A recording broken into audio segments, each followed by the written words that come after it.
সাবেক উপদেষ্টা রিজওয়ানা হাসানের একটা চরম অপকর্ম সেখানে উন্মোচিত হয়েছে। ট্রাস্টি ডক্টর নাজিম উদ্দিনের উপরে মব করা হয় 2024 সালের 24শে আগস্ট, ডক্টর ইউনূস সরকার ক্ষমতা আসার পরে, এবং ডক্টর রিজওয়ানা হাসান নিজে ওই বোর্ডের সদস্য হন। তার উপর মব ক্রিয়েট করার পরে তাকে সেখান থেকে বের করে দেওয়া হয়, নিজে নতুন একটা ট্রাস্টি বোর্ড গঠন করেন, তার সদস্য তিনি নিজেও হন।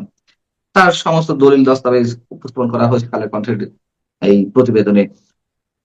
আমার প্রশ্ন হচ্ছে যে ডক্টর ইউনূস সরকারের যে উপদেষ্টারা কাজ করেছেন, একের পর এক তাদের নানান ধরনের অপকর্ম বেরিয়ে আসছে, কেন এখনো পর্যন্ত ব্যবস্থা নেওয়া হচ্ছে না তাদের বিরুদ্ধে? তার আগে রিজওয়ানা হাসানের এই অপকর্ম সম্পর্কে আপনার মন্তব্য জানতে চাই।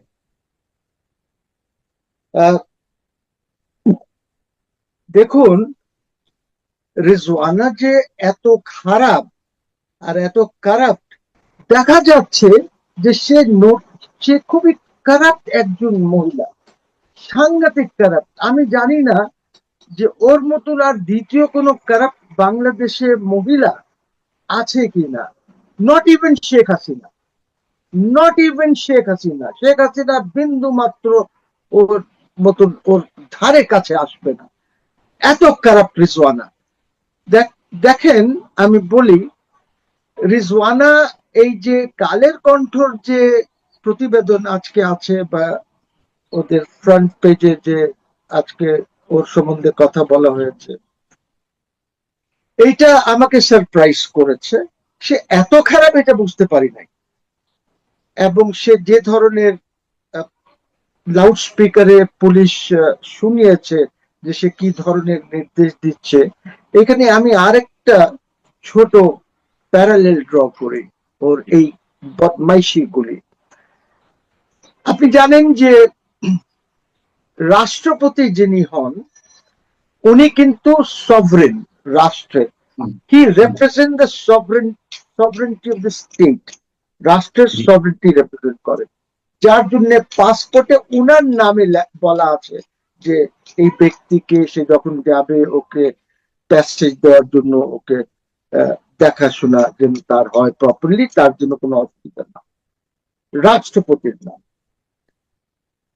সব পার্লামেন্টের যত বিলস হয়, পাশ হওয়ার পর রাষ্ট্রপতিকে সই করতে হয়, ফাইন্যান্স বাজেট রাষ্ট্রপতিকে সই করতে হয়, বড় অধিকারীদের ট্রান্সফার্স গুলি রাষ্ট্রপতি, almost everything is done in the name of the রাষ্ট্রপতি। সো রাষ্ট্রপতি এমন একটি ব্যক্তি। এই মহিলাটা, শি গোস টু ব্রাসেলসে গিয়ে ওর সামনেই পড়েছে রাষ্ট্রপতির ছবি, ওই আমাদের এমবাসিতে বা যে কাউন্সিলেট আছে, সেখানে সে সাথে সাথে বললো এটা নামাতে, এবং আনঅফিসিয়াল ইনস্ট্রাকশন, ফরেন মিনিস্ট্রির কোনো ইনস্ট্রাকশন নাই। সে নিজে, এত খারাপ মহিলা, নিজে ফোন করে বলেছে এক্ষুনি সব এমবাসিস থেকে, সবখান থেকে ওনার ছবি নামাও। It was Rizwana, none else, none else. আপনি যদি রাষ্ট্রপতির ছবি, সেখানে তো একটা স্টেট প্রটোকলে লাগানো আছে, আপনি যদি এটা নামাতে হয়, কিছু করতে হয়, তো একটা আইন লাগবে, notification, something has to be there. কিচ্ছু না। এই মহিলা সেখানে গিয়ে এইসব ছবি নামাতে বলেছে, এখানে এসে রাতারাতি ফোনে সবকিছু ফোনে করেছে, ফরেন অফিস ফোনে ওনার ছবি সব নামানো হয়েছে। Who did this? Rizwana did this. এত খারাপ মহিলা। তারা দেখেন নসরুল হামিদের সব ব্যবসা কন্ট্রোল করছে, এবং এলএনজি তার হাজবেন্ড ব্যবসা করছে। এই কেয়ারটেকার গভর্নমেন্টের সময় এলএনজির ব্যবসা তার হাজবেন্ড করেছে। It's a very very bad মহিলা। আমি তো বললাম, লোকজন মনে করে যে শেখ হাসিনা খারাপ। No, Sheikh Hasina is a nationalist and she is a traitor. This is the difference. She is not only corrupt, she is a traitor. এর আগে চুক্তি করেছে আমেরিকার সাথে। She is responsible for this. She was in the advisory council. বিক্রি করে দিয়েছে দেশ। সো আমি যদি প্যারালেল ড্র করে মহিলাদের মধ্যে, বাংলাদেশে এর চেয়ে বেশি কারাপ্ট, এর চেয়ে বেশি ক্যারেক্টারলেস মহিলা বাংলাদেশে নাই। This is all that I can say about Rizwana. She is so bad. এই যে একটা ট্রাস্টি বোর্ড, মানে কোন আইনে একটা সংগঠিত, মানে কি বলা যায় এটাকে, মানে আইনি প্রক্রিয়ার মাধ্যমে নিজস্ব যে বিধিবিধান একটা প্রতিষ্ঠানের, সেটির মধ্যে দিয়ে একটা গঠিত ট্রাস্টি বোর্ডকে কিভাবে ভেঙে দিয়ে নতুন ট্রাস্টি বোর্ড গঠন করা যায়, এবং সেই ট্রাস্টি বোর্ডের সদস্য তিনি উপদেষ্টা থাকাকালীন সময়ে সেটি ট্রাস্টি বোর্ডের সদস্য হন, এবং এই যে কাজটি করলেন এর বিরুদ্ধে কি ধরনের ব্যবস্থা নেওয়া যেতে পারে, আইন কি বলে? দেখেন, আমি বলি ট্রাস্টি বোর্ড যেটা হয়, এইটা it's a creation of the trust did. Trust did যেটা করা হয় ওইটাতেই বলা থাকে কিভাবে ট্রাস্টিজ গুলি রিপ্লেস হবে, কিভাবে কেউ মারা গেলে তারপরে কে আসবে, সব বলা থাকে। এখন কথা হচ্ছে, জাস্ট এজ ইন্টারিম গভর্নমেন্ট, যে গভর্নমেন্টের যে সরকারের সে সদস্য ছিল, ওই সরকার যেরকম আনকনস্টিটিউশনাল, ইললিগাল, তার বস ইউনুস যেমন ইললিগাল আনকনস্টিটিউশনাল একটি ব্যক্তি যে দেশকে ডুবিয়ে দিয়েছে, সে যেরকম সব ইললিগাল কাজ করেছে, এই যে ট্যাক্স মাফ করানো, মামলাগুলি তোলা, ইউনিভার্সিটি নিয়ে এই যে নানান ধরনের অপকর্ম করেছে, সে যখন বস তার করছে, বস ওকে নিয়েই করছে। সো আমি বলবো যে আইনি ব্যবস্থা নিতে হবে গণস্বাস্থ্যকে, নাম্বার ওয়ান। নাম্বার টু যেটা আছে, ইয়েস, আইনে ওখানে গিয়ে বলতে হবে যে এইভাবে এই জিনিসগুলি হয়েছে।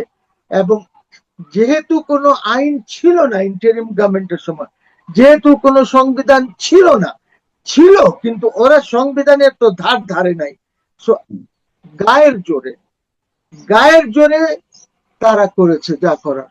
এখন প্রশ্ন হচ্ছে that Panna, I just send a writ petition, আমি একটা কমিশন অফ ইনকোয়ারি চাচ্ছি, ইনভেস্টিগেশন পুরা সরকারের বিরুদ্ধে, ইউনুসের সরকারের বিরুদ্ধে। এবং এইটা আজকেই হয়তো রিট পিটিশনের নাম্বার পড়ে যাবে, কালকে না হলে সানডেতে এইটা আমি স্লিপ দিব শুনানির জন্য। সো এই দেশে যদি একটা কমিশন না করা হয়, এত অন্যায়, এত অবিচার, এত কারাপশন আর কোন সরকার করে নাই। ইয়েস, ব্যাংক লুট হয়েছে, সব মিলেই লুট করেছে, কিন্তু কারাপশন এইভাবে হয় নাই। So I would say that আমি দেখি আমার রিট পিটিশনে ওই সরকারের এদের বিরুদ্ধে কমিশন করে কিনা, কি রুল টুল দেয় কিনা হাইকোর্ট, এটা আমি রোববারে উইল ফাইন্ড আউট। আমি একটা স্লিপ দিব, হিয়ারিং কবে হবে আমি জানি না, হয়তো ওই উইকেই হয়ে যাবে hearing. But I am taking this matter to the court. I want the government to form a commission of inquiry এবং এদেরকে ইনকোয়ারি করা হোক। অলরেডি রিট পিটিশন ফাইলড, আমি দিয়ে দিয়েছি, হয়তো কিছুক্ষণের মধ্যে নাম্বার টাম্বার পড়ে যাবে। নিঃসন্দেহে এটি তো আপনি আমাকে আগেই জানিয়েছেন এই পডকাস্টে, এবং সেটি সম্ভবত প্রক্রিয়ার মাধ্যমে এখন লিস্টে উঠে যাচ্ছে এবং আপনি মেনশন করবেন। নিশ্চয়ই আপনি যে উদ্দেশ্যে করছেন সেই উদ্দেশ্যটি অন্তত সফল হোক, এটি আমরা চাই, এটি দেশের 18 কোটি মানুষের চাওয়া। আপনি বলছিলেন যে গণস্বাস্থ্যকে উদ্যোগ নিতে হবে, আদালতের শরণাপন্ন হতে হবে। সেই গণস্বাস্থ্য বলতে তার কেউ নেই, মানে কেউ নেই, মানে যারা আছে সব ট্রাস্টি হয়তো, হয়তো কাউকে যারা গণস্বাস্থ্যের ব্যাপারে সবকিছু জানে হয়তো সেখান থেকে, অথবা যাকে অপসারণ করা হয়েছে হয়তো উনি উদ্যোগ নিতে পারেন। আপনি দেশ বিরোধী চুক্তির কথা বলছিলেন, এবং সবসময় তো আপনি উচ্চ কণ্ঠে এই বিষয়টা ইন্দু সরকার যে একের পর এক করে আসছিল, বিক্রি মানে আমাদের সার্বভৌমত্ব হুমকির মধ্যে ফেলেছে, এটি আমরা মিন করি। এখন ডক্টর ইউনূসের সময় যে চুক্তিগুলো সম্পাদিত হয়েছে, ইনক্লুডিং যুক্তরাষ্ট্রের সঙ্গে যে সো কল্ড বাণিজ্য চুক্তি বা শুল্ক চুক্তি, সব ধরনের চুক্তি বাতিলের আবেদন জানানো হয়েছে বাম কিছু সংগঠনের পক্ষ থেকে, তারা স্পিকারের কাছে স্মারকলিপিও দিয়েছে। কিন্তু আমরা তো এই ধরনের কোনো উদ্যোগ সরকারের পক্ষ থেকে দেখছি না, কোনো ধরনের রিভিউ করা হবে সে ধরনের কোনো মন্তব্য পাচ্ছি না। ইভেন বলা হচ্ছে যে বাণিজ্য চুক্তি কন্টিনিউ করা হবে বাস্তবায়নের জন্য। আমরা এটির মাধ্যমে কি আশা করতে পারি? আর দেখেন, এই চুক্তিটি তো বাতিল আপনি এভাবে করাতে পারবেন না। গভর্নমেন্ট ইচ্ছা করলে আমার মনে হয় they should take it to the international court of justice, because it is also in violation of the Vienna convention, যেখানে আপনাকে কোয়ার্স করে একটি চুক্তি করানো হয়েছে। সো এইটা সরকারের উপরে, বিকজ ওইখানে তো আমরা যেতে পারবো না, এটা সরকারই যেতে পারে, স্টেট যেতে পারে। সো এইটা দেখি স্টেট কি করে, যেহেতু এইটা নিয়ে আলোচনা চলছে।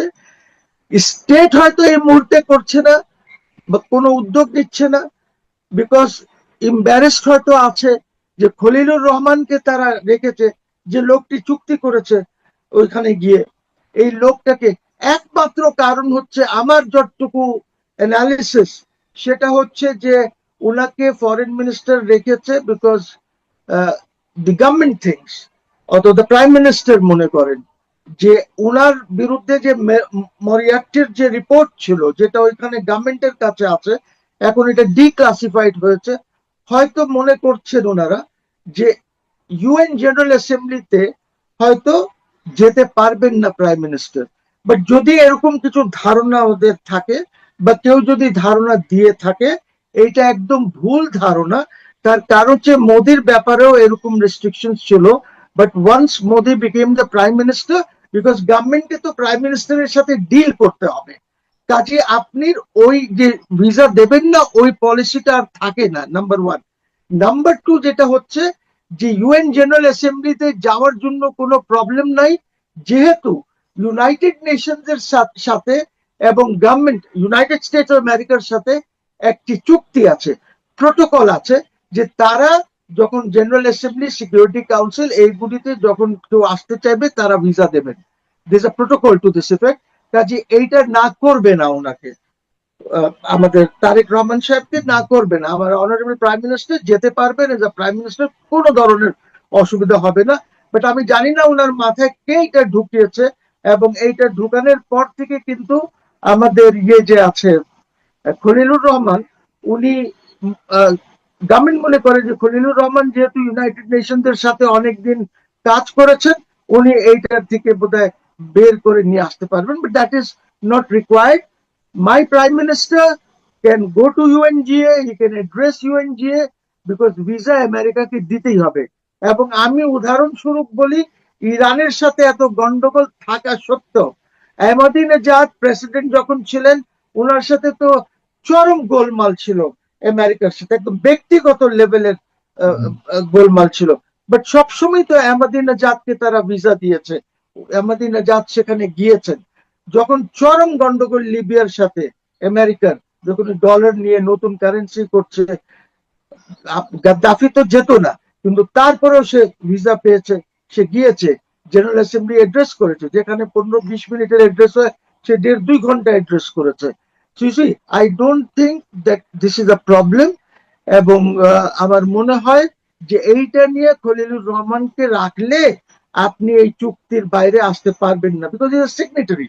somebody else has to go there and say that আমরা এটা এক্সামিন করেছি, এখানে আমার এই প্রবলেম আছে, দরকার হয় আমেরিকার সাথে এটা রিনেগোশিয়েট করতে হবে, অথবা which Khalil cannot do because Khalil has negotiated this, so somebody else will have to do it. তো আমার মনে হচ্ছে that Khalil should be shown the door, ওনাকে রাস্তা দেখিয়ে দেওয়া উচিত যে আপনি চলে যান, ইউএন জেনারেল অ্যাসেম্বলিতে আমি প্রেসিডেন্ট না হলেও কিছু আসে যায় না। আর একটা কথা বলে দেই যে ইউএন জেনারেল অ্যাসেম্বলির এই রিজন ওয়াইজ হয়তো প্রেসিডেন্টের ইলেকশন, এইটা কিন্তু আওয়ামী লীগ গভর্নমেন্টের সময় করা। আওয়ামী লীগ গভর্নমেন্টের সময় তারা বলেছিল শেখ হাসিনা যে আমরা কন্টেস্ট করব, তখন 3জন কন্টেস্টেন্ট এসেছিলেন, প্যালেস্টাইন, গ্রিস আর বাংলাদেশ। এর মধ্যে প্যালেস্টাইন উইথড্র করে গেছে, গ্রিস আর ইয়ে আছে। তো এইটা এইটা এই গভর্নমেন্টের সিদ্ধান্ত না two contest election of UNGA তে এই রিজন থেকে, এইটা Sheikh Hasina had taken this উদ্যোগ, এবং তখন জানিয়ে দেওয়া হয়েছিল যে এই রিজনের যখন ইলেকশন হবে Bangladesh is a contestant. So আমার মনে হয়, আই ডোন্ট নো যে খলিলের মধ্যে কি পেয়েছে এই সরকার বা বিএনপি, আর যদি BNP insist and persist with Khalil, then I am telling you এই লোকটা এই সরকারের বিরুদ্ধে কনস্পিরেসি করবে, যেরকম সে এর আগের সরকারের বিরুদ্ধে করেছে। দেশ সরকার শুড বি ভেরি কেয়ারফুল, আমি বলে দিলাম। এই প্রসঙ্গে আরেকটি প্রশ্ন আপনার কাছে রাখতে চাই, একটু জানতে চাই, ডক্টর ইউনূস যে সংবিধানের সবচেয়ে লঙ্ঘন করে অন্তত ক্ষমতা থেকে যাওয়ার কয়েকদিন আগে, এটা সম্ভবত 10 ফেব্রুয়ারি, 12 ফেব্রুয়ারি নির্বাচন হলো, 10 ফেব্রুয়ারিতে তিনি নিজে একটি গেজেট প্রকাশ করলেন, নিজেকে ভিভিআইপি ঘোষণা করলেন, এসএসসি প্রোটোকল 1 বছরের জন্য পাওয়া যাবে। তো সেই জায়গা থেকে তো নানান ধরনের সমালোচনা, এবং শোনা যাচ্ছিল যে ডক্টর ইউনূস রাষ্ট্রপতিও হতে পারেন এই সরকারের কোনো এক সময় মেয়াদে। যেমনটা ডক্টর খলিল পররাষ্ট্রমন্ত্রী হলেন, কিন্তু সেই ডক্টর ইউনূসের 1 বছর মেয়াদি বিশেষ নিরাপত্তা ব্যবস্থা কমিয়ে আনা হলো 6 মাস। এটা একটু অনেকের কাছে সন্দেহপ্রদ মনে হয়েছে, যে যেখানে মনে হচ্ছিল যে কোন কোন ক্ষেত্রে ডক্টর ইউনূসের এক্সটেনশন মনে করা হচ্ছিল এই সরকারকে, যেহেতু অনেকে কেউ কেউ এর মধ্যে রয়েছেন। তো এই 6 মাস কমিয়ে আনার কারণ কি? এটি কোনো বিশেষ সিগন্যাল বা অন্য কোনো কারণ? আপনার কাছে কি মনে হয়? না না, ইউসি, এই এই এইটা যে ইউনুস করেছিল যে কাজটি, দিস ওয়াজ ইলিগাল। আপনি এর আগে তো এই দেশে অনেক প্রধানমন্ত্রী হয়েছেন, চিফ অ্যাডভাইজার হয়েছেন, ওরা কি এই ধরনের সিকিউরিটি 1 বছরের পেয়েছে? কেউ পায় নাই। 3 মাস। আবার 3 মাসে রাষ্ট্রপতির কমিয়ে। বাসায় যাওয়ার পর পুলিশ থাকে অন ডিউটি। রাষ্ট্রপতি এক বেস্ট, ওনার যদি কোথাও যেতে হয় উনি বঙ্গভবন থেকে বঙ্গভবনের পুল থেকে গাড়ি নিতে পারেন। হ্যাঁ, এইসব কিছু কিছু সেক্রেটারি আছে, ওনার কি কি সব হয়। কিন্তু এই ব্যাপক সিকিউরিটি যে প্রেসিডেন্ট গার্ড থাকবে, আপনার এসএসএফ থাকবে, এই জিনিসগুলি হয় না। ঠিক আছে, এটা খুব অন্যায় হয়েছিল। আই এম ভেরি হ্যাপি, আমি অত্যন্ত খুশি। And I congratulate this government যে ওদের শুভবুদ্ধি হয়েছে এবং তারা এইটাকে কমিয়ে দিয়েছেন, 6 মাস করেছেন। ওকে তো পুলিশও দেওয়ার দরকার নাই, because he should be in prison. He should be in prison, guarded by the jail. Prison guard দেবে ওনাকে। উনি এখানে কি করছে বাইরে? এসব চুরি চামারি করে রিজওয়ানা টিজওয়ানাদের মতন লোকজনকে নিয়ে উনি যেখানে দেশকে ধ্বংস করেছে, দেশের ডিগনিটি, দেশের অনার, দেশের ইন্ডিপেন্ডেন্স সবকিছু ঝুঁকিপূর্ণ করে দিয়েছে উনি। উনি একটা টাকা আনতে পারে নাই, not a penny from anyway. আর জনগণ, যখন আমি এটা শুরুতে বলতাম তখন জনগণ সব আমাকে গালি দিত। ভাই, আপনাকে বুঝতে হবে রাষ্ট্র এভাবে চলে না। Governments do not function like this.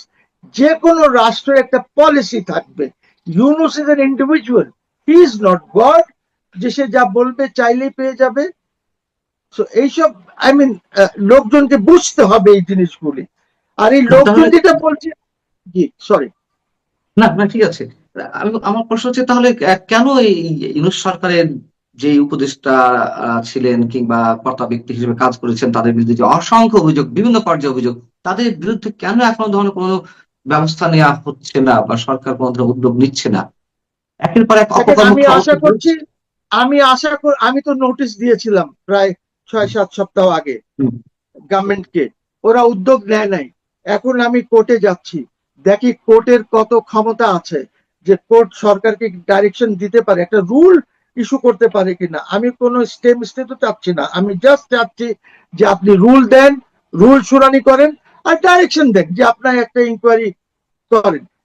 আমার এই দাবিটা, আই এম টেলিং ইউ পান্না, লক্ষ লক্ষ লোকের দাবি হয়ে উঠবে কিছুদিনের মধ্যে। সঙ্গে আমি হেরে যেতে পারি, আমি কেস হেরে যেতে পারি, দ্যাটস অ্যানাদার ইস্যু।